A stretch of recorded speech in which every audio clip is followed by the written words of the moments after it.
हम प्रभु परमेश्वर को धन्यवाद देंगे आज की इस सुंदर सुबह के लिए जो परमेश्वर ने हमारे जीवन में दी है कि हम परमेश्वर की आराधना करें, उसकी स्तुति करें और आज के डिवोशन में हम शामिल होकर परमेश्वर की महिमा कर सकें। हम अपनी आंखों को बंद करें और प्रभु परमेश्वर से आशीष मांगें। प्रेमी दयावान परमेश्वर, बड़े आदर के साथ, दीनता नम्रता के साथ आप जैसे महान परमेश्वर के चरणों में झुके हैं, आपको हम धन्यवाद देते हैं, आपकी स्तुति करते हैं कि आप हमारे महान प्रभु हैं, दयालु पिता हैं, विश्वास के योग्य परमेश्वर हमारी सहायता करते हैं। प्रभु जी, हमारे देश पर आपके अनुग्रह की दृष्टि बनी रहे, हमारे प्रधानमंत्री पर आपके अनुग्रह की दृष्टि बनी रहे, उनको बुद्धि ज्ञान से परिपूर्ण कर अपनी उपस्थिति का एहसास दें। हमारे देश प्रदेश के मुख्यमंत्री अशोक गहलोत जी के साथ तो प्रभु उनको भी संभाल, आपका हाथ उनके साथ भी बना रहे। जो संकट है प्रभु आपके नाम से टले और सब बातों में आपका नाम ऊंचा किया जाए। हम आपसे प्रार्थना करते हैं प्रभु जी, हमारे प्रदेश से देश से कोरोना को प्रभु जी अपने समय के अनुसार दूर होने दें, ताकि आपके नाम को महिमा मिले, लोग जाने सीख सके, आपकी सामर्थ्य को, आपकी शक्ति को महसूस कर सके और सब बातों के द्वारा आपका नाम ऊंचा किया जाए। अब तक आपने संभाला, इसके लिए हम आपको धन्यवाद, आपकी स्तुति करते हैं और हम ये चाहते हैं प्रभु जी आपकी सुरक्षा हमारे साथ साथ बनी रहे, ताकि हम आपके नाम में आगे बढ़ते जाएं, आपकी महिमा कान बन। जो बीमार हैं, परेशान हैं, कठिनाई में है, दुख में, मुसीबत में, तो आप उनकी सुधि ले, उनकी मदद कर, ताकि वो पूरी तरह स्वस्थ होकर, चंगाई पाकर आपकी महिमा करें। वचन प्रभु हमें से प्रत्येक के लिए उत्तम आशीष का कान बन सके और हम सब प्रभु आपके नाम को ऊंचा उठा सकें। अब तक संभाला, इसके लिए धन्यवाद। सारी महिमा हम आपको देते हुए इस प्रार्थना को यीशु के नाम से मांगते हैं, आमीन।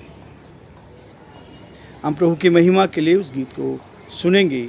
तेरी आराधना करूं, पाप क्षमा कर, जीवन दे दे, दया की याचना करूं।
शक्तिमान तू ही है मेरे जीवन का संगीत, तू ही महान सर्वशक्तिमान, तू ही है मेरे जीवन का संगीत। हृदय के तार छेड़े झनकार, हृदय के तार छेड़े झनकार, तेरी आराधना है मधुर गीत। जीवन से मेरे तू महिमा पाए, एक ही कामना करूं, पाप क्षमा कर, जीवन दे दे, दया की याचना करूं, तेरी आराधना करूं। प्रभु परमेश्वर का धन्यवाद हो कि परमेश्वर ने हमें मौका दिया है कि आज एक बार फिर से नए विषय को लेकर हम परमेश्वर के चरणों में आ जाएं। आज का डिवोशन हमें दिन भर के लिए आशीष का कारण बनाए, ताकि हमारे जीवन से प्रभु को महिमा मिले।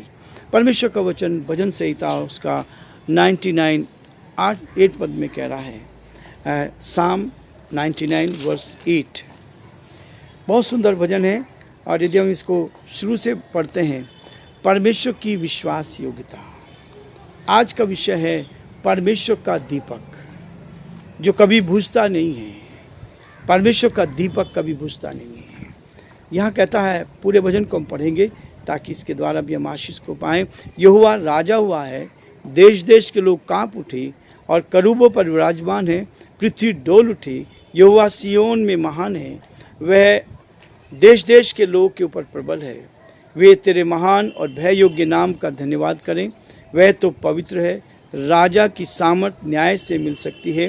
तू ही ने सच्चाई को स्थापित किया है, न्याय और धर्म को याकूब में तू ही ने लागू किया है। हमारे परमेश्वर यहोवा को सराहो और उसके चरणों की चौकी के सामने दंडवत करो। वह पवित्र है। उसके याजकों में मूसा और हारून और उसके प्रार्थना करने वालों में शमूएल यहोवा को पुकारते थे और उनकी सुन लेता था। वह बादल के खंभे में होकर उनसे बातें करता था और वे उसकी चितौनियों और उसकी दी हुई विधियों पर चलते थे। हे हमारे परमेश्वर यहोवा, तू उनकी सुन लेता था, तू उनके कामों का बदला तो लेता था, तो भी उनके लिए क्षमा करने वाला परमेश्वर था। हमारे परमेश्वर यहोवा को सराहो और उसके पवित्र पर्वत पर दंडवत करो, क्योंकि हमारा परमेश्वर यहोवा पवित्र है। परमेश्वर अपने इस वचन के पढ़े और सुने जाने पर आशीष दे। परमेश्वर का वचन ऐसा वचन है जो वास्तव में हमें आशीष देता है। 3 बार यहाँ आया, पवित्र है। हमारा परमेश्वर पवित्र है, इसलिए वो चाहता है कि उसके लोग भी पवित्रता से शोभायमान होकर उसकी महिमा कान बन सके, उसके नाम को धन्य कह सके। परमेश्वर आज इस बात को कहता है, परमेश्वर का दीपक हमेशा जलता रहता है।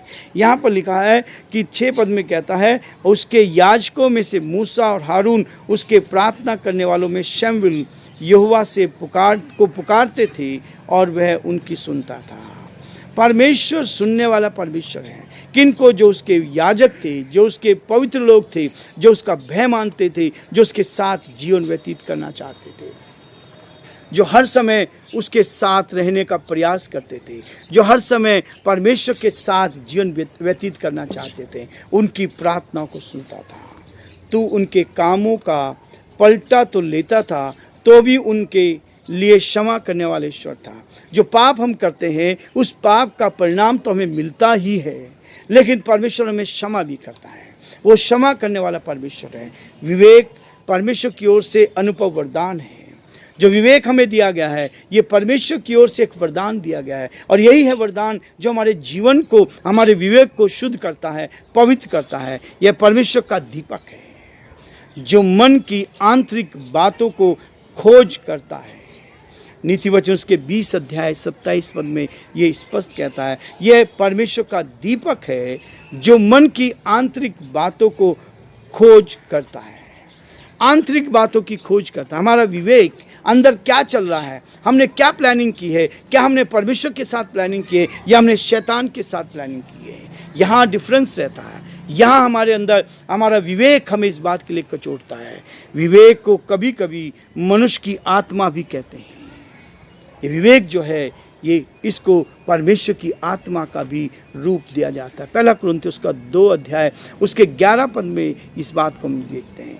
चरित्र निर्माण के लिए विवेक का एक ऐसा गुण है। हमारे इस चरित्र को बिल्ड करने के लिए, बनाने के लिए एक ये विवेक जो है, जो हमारे जीवन में आता है, ये विवेक जो है जो हमारे जीवन को आगे बढ़ाता है, हमारे निर्माण करता है, हमारे जीवन को, हमारे भविष्य का बनाने के लिए एक गुण है जो अमूल्य है, जिसका कोई मूल्य नहीं। जिसने विवेक को सही तरीके इस्तेमाल कर लिया, जिसने परमेश्वर की योजना में होके अपने विवेक का इस्तेमाल कर लिया, उसका दीपक जलता रहता है। जो अमूल्य है ये विवेक को इस्तेमाल करना, किसी की बातों में आके कदम उठा देना, किसी के साथ जिसने जो कहा उनकी बातों को सुन लेना, ये नहीं। हमारा विवेक, हमारी आत्मा क्या कहती है, परमेश्वर के साथ होकर हमारी आत्मा क्या कहती है। विवेक को ऐसा अभ्यास कराना है, हमें ये इस अभ्यास को कराना है, हमें ये प्रैक्टिस करानी है, ताकि हमारा विवेक ये प्रैक्टिस करे कि वह सही बातों को संपूर्ण रीति से प्रेम करे। जो सही बातें उनको प्रेम करे और जो गलत बातों को संपूर्ण रीति से घृणा करे। यह है हमारे विवेक का काम। जिसने इस बात को परमेश्वर की योजना में देख लिया कि जो सही बातें हैं उनसे प्रेम करें और जो गलत बातें हैं वो अपना हमारा विवेक उनसे घृणा करें। जब आप गलत बातों से घृणा करेंगे तो उनके करीब भी आप नहीं जा पाएंगे। बुराई से घृणा करने की अपेक्षा भलाई से प्रेम करें। बुराई से घृणा करने की अपेक्षा भलाई से प्रेम ज़्यादा आसान है। भलाई करना आसान है। इस चीज़ को आप अच्छा कर सकते हैं यदि हम आसान काम का चुनाव करते हैं। यदि हम आसान काम को चुनते हैं, ये हमारे लिए आसान है, और दूसरे काम की उपेक्षा करते हैं तो हम मनुष्यों की प्रसिद्धि होगी।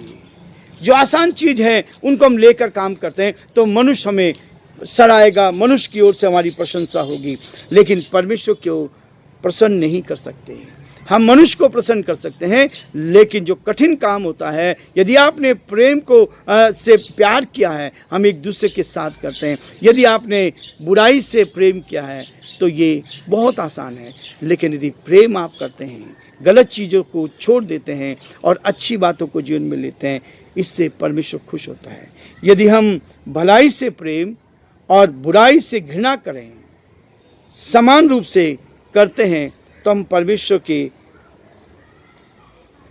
को उतना प्रेम नहीं कर पाते। यदि हम बुराई भी कर रहे हैं, बुराई भी कर रहे हैं, भलाई से प्रेम कर रहे हैं और बुराई से घृणा कर रहे हैं, तो हम तब परमेश्वर को खुश कर सकते हैं। यदि आप भलाई नहीं कर रहे हैं और बुराई से प्रेम कर रहे हैं, तो क्या होगा? आप परमेश्वर को कभी भी खुश नहीं कर सकते और शैतान का तिरस्कार नहीं होता। दोनों की प्राप्ति आप नहीं कर सकते। आप सोचते हैं कि संसार में रह के संसार को खुश कर लें, संसार में रह के बुराइयों से प्यार कर लें, और आत्मिक जीवन में आकर, संडे को आकर या बीच में आकर हम लोग क्या करें? भलाई करने की कोशिश करें, तो हम क्या कर रहे हैं? परमेश्वर का अपमान कर रहे हैं, परमेश्वर का अपमान कर रहे हैं। इसलिए इब्रानियों उसका 1 अध्याय 9 पद में इसको स्पष्ट किया है। जब हम अपने विवेक को स्वच्छ रखते हैं, हमारा विवेक साफ होता है। यदि कोई हमें बात कह रहा है तो उसको स्वच्छ विवेक से हम सोचते हैं, गलत बातों से नहीं सोचते हैं, तब हम काले और सफ़ेद की खिचड़ी नहीं बनाएंगे। यशायाह उसका 5 अध्याय 20 पद में लिखा है, वाइट में और ब्लैक को हम एक साथ मिला देते हैं, लेकिन जब हमारा विवेक इस बात के लिए प्रेरित करता है कि हम काले और सफ़ेद की खिचड़ी नहीं बना पाएंगे, हमारा विवेक स्वच्छ रहता है। जब आपका विवेक स्वच्छ रहेगा तो आप सही बात को सही और गलत बात को गलत कहेंगे। लेकिन आप कई बार क्या करते हैं, या मैं भी कई बार करता हूँ, ऐसा नहीं होना चाहिए। कोई भी मसीह जो अपने संसारिक स्वभाव को आत्मिकता में बदलना चाहता है, यदि आप चाहते कि आपका संसार मसीह जीवन में संसारिकता को बदलकर, संसारिक स्वभाव को बदलकर आत्मिकता के स्वभाव में बदलना चाहता है, उसे यत्नपूर्ण पहाड़ी उपदेश का अध्ययन करना चाहिए। यदि आप पहाड़ी उपदेश का, यीशु मसीह के दिए हुए पहाड़ी उपदेश का अध्ययन करते हैं, तो वास्तव में मत्ती 5 से लेकर 7 अध्याय तक आप इसको पढ़ें। ये आपके जीवन को क्या करेगा? ये परमेश्वर के राज्य का आज्ञा पत्र है। परमेश्वर ने जो आज्ञा आपको दी है, परमेश्वर ने जो आपके जीवन के लिए रखा है, ये उसका आज्ञा पत्र है। इसलिए परमेश्वर चाहता है कि हम प्रभु के पहाड़ी उपदेश को, जो प्रेम पत्र है, उसको पढ़ें। परमेश्वर के राज्य के मूल्यों को प्रस्तुत करने के लिए इससे बेहतर उपदेश आज के समय में कभी प्रचार नहीं किया गया है। यही है जो सबसे महत्वपूर्ण प्रचार किया गया। यीशु मसीह ने ये जो प्रचार किया था, पहाड़ी उपदेश है, यही हमारे जीवन के लिए महत्वपूर्ण है। ये उपदेश जो है पवित्रता का राजमार्ग है। यदि आप इसको जान लेंगे, यदि आप इसको पढ़ लेंगे, तो परमेश्वर कहता है कि आपका जीवन पवित्रता का एक राजमार्ग बन जाएगा, और इसकी अत्यधिक व्यवहारिकता कभी पुरानी नहीं पड़ती है, कभी पुरानी नहीं होती है। लोग कहते हैं संसार बदलता जा रहा है, हमें संसार के साथ चलना चाहिए, लेकिन परमेश्वर का वचन कभी नहीं बदलता। परमेश्वर कभी नहीं बदलता है, ना तो सूरज बदला, ना चांद बदले। इंसान बदलता चला गया। परमेश्वर चाहता है कि हम परमेश्वर के साथ रहकर उन पुरानी, अत्यधिक पुरानी बातों को छोड़ना है। इसका उद्देश्य क्या है? उद्देश्य ये है, इस उपदेश को कंठस्थ करने के से तथा बारंबार मनन करने से ये हमारे मनों को सद्गुणों से भर देता है।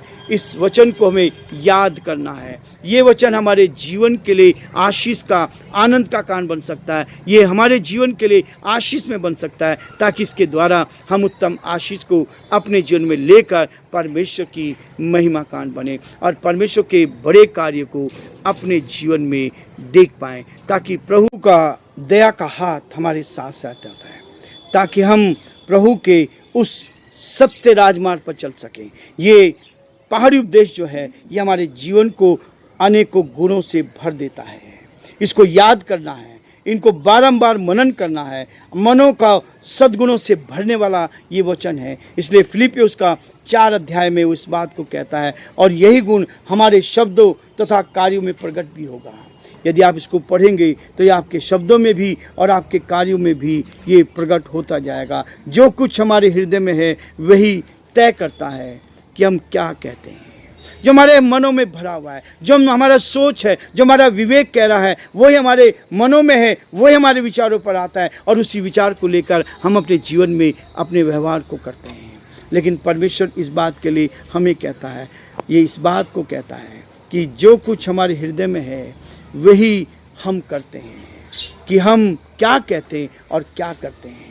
लूका उसका 6 अध्याय 45 पद में यीशु मसीह ने पहाड़ी उपदेश के सूक्ष्मतम भाग का भी पालन अपने जीवन में किया है। जो उसने बोला उसको पूरा करके दिखाया है, जो उसने बोला उसको करके दिखा अपने जीवन में। मैं विश्वास करता हूँ कि किसी भी परिस्थिति में पौलुस का निर्णय लेने का नियम यह था।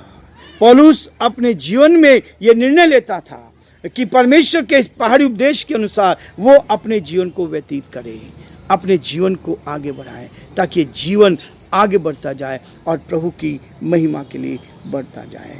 जब कभी वह जरा भी विचलित होता, अपने विवेक से विचलन होता, तब क्या करता? स्वयं को अलग कर और कहता था। यीशु मसीह भी कभी विचलित होता था तो वो अपने आप को अलग करता था और कहता था, हमने मसीह की ऐसी शिक्षा नहीं पाई है, हमने मसीह की ऐसी शिक्षा नहीं है।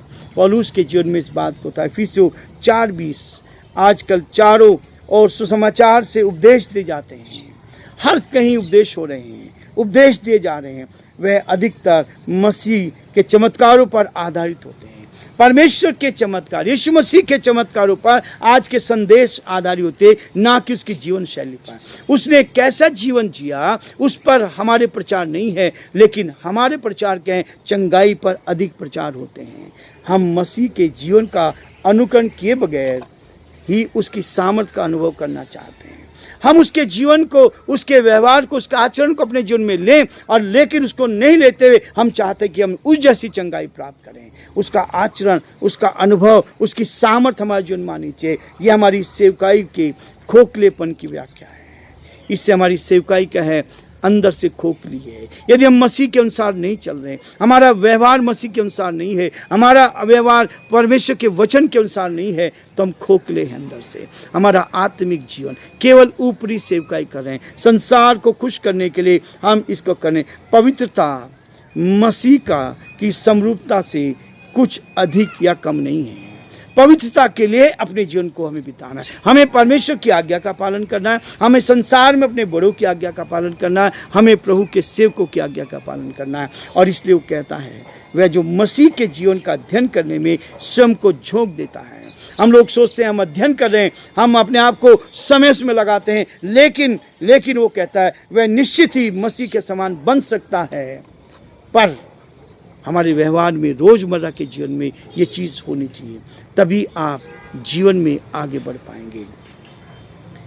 एक इच्छुक आत्मा जो अपने जीवन में चाहता है, एक व्यक्ति जो अपने जीवन में चाहता है, एक ऐसी आत्मा जो अपने जीवन में चाहता है, जो प्रार्थना के बल को प्राप्त नहीं करती है, जो प्रार्थना के बल को प्राप्त नहीं करते, निर्बल शरीर को पाप में गिरने से रोक नहीं सकती। एक ऐसी आत्मा जो प्रार्थना से बल प्राप्त नहीं करती, जो प्रार्थना से बल प्राप्त नहीं करती, अपने निर्बल शरीर को पाप में गिरने से रोक नहीं सकती है। प्रार्थना में चौकस रहने का अर्थ है कि परमेश्वर की हमारे साथ उपस्थिति है। जब तक परमेश्वर की उपस्थिति नहीं है तब तक आप प्रार्थना में बैठ नहीं सकते। जब तक परमेश्वर की सामत नहीं है, जब तक आप परमेश्वर की उपस्थिति को अपने साथ महसूस नहीं कर रहे, तो आपका निर्बल शरीर कभी भी पाप पर जीत नहीं पा सकता। इसलिए वो कहता है उसकी उपस्थिति को जानते हुए सारे दिन प्रार्थना की आत्मा में बने रहना है। हम सोचते हैं एक बार काम हो गया, एक बार प्रार्थना करी, बहुत हो गया, लेकिन सारे दिन प्रार्थना की आत्मा में बने रहना है। पाप के प्रति हमारी संवेदना परमेश्वर से हमारी निकटता का अनुपात है कि किस रूप से हम परमेश्वर के साथ हमारा रिश्ता है या हम संसार के साथ जाएंगे। इसलिए वो कहता है परमेश्वर का दीपक हमेशा जलता रहता है, वो पलटा तो लेता है। यदि हम पाप करते, सोचते हैं कि पाप कर लिया फिर क्षमा मांग ली, लेकिन उस पाप का परिणाम तो हमें भुगतना पड़ेगा। लेकिन वो क्षमा करने वाला परमेश्वर है, क्षमा करते। इसलिए कई बार क्या होता है, हम कहते हैं कि दुष्ट लोग बहुत बढ़ रहे हैं, दुष्ट लोग जो गलत काम कर रहे हैं, झूठ बोल रहे हैं, बेईमानी कर रहे हैं, समझौता कर रहे हैं संसार से, वो बढ़ रहे हैं। लेकिन मैं आपको बता दूं, परमेश्वर क्षमा करता है, उस दंड को, उसको दंड तो जरूर देता है, लेकिन वहाँ से उठाता भी है। धर्मी चाहे 7 बार गिरे तब भी परमेश्वर उसको उठाता है। इसलिए हम निराश ना हो। परमेश्वर हमारे साथ रहकर चाहता कि हम पवित्रता के साथ प्रभु के साथ चलते चले जाएं और प्रभु की महिमा कर सके। परमेश्वर हम सबको बहुत आशीष दे और परमेश्वर का हाथ हम सब पर बना।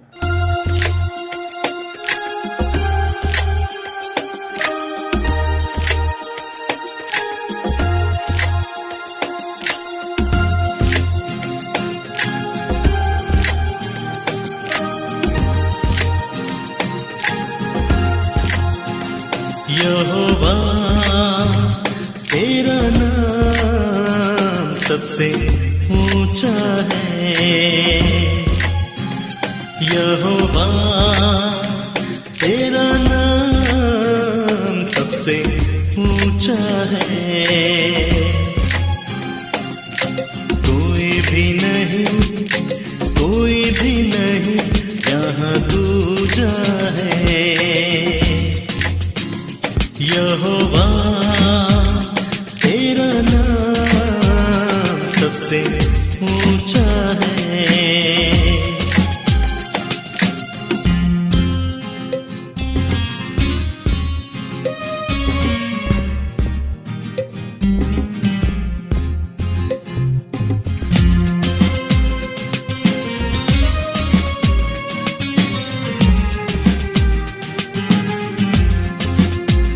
सारी जाति में महान, सारी धरती पे महान, सारी जाति में महान, सारी धरती पे महान, सारी धरती पे महान। यहोवा तेरा नाम सबसे ऊंचा है। यहोवा तेरा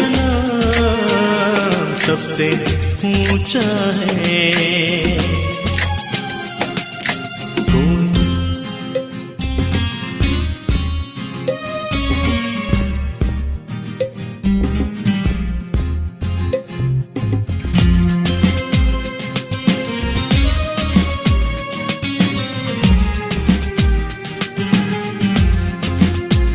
सोने से भी है सुंदर, मधु से भी है मीठा। सोने से भी है सुंदर, मधु से भी है मीठा, मधु से भी है मीठा। यहोवा तेरा नाम सबसे ऊंचा है। यहोवा तेरा नाम सबसे ऊंचा है।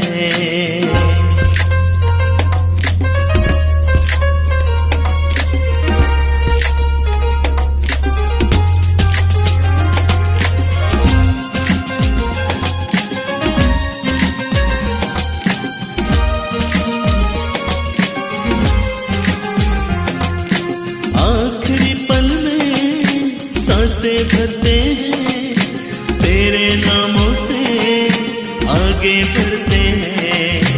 आखिरी पल में सांसें भरते हैं, तेरे नामों से आगे बढ़ते हैं।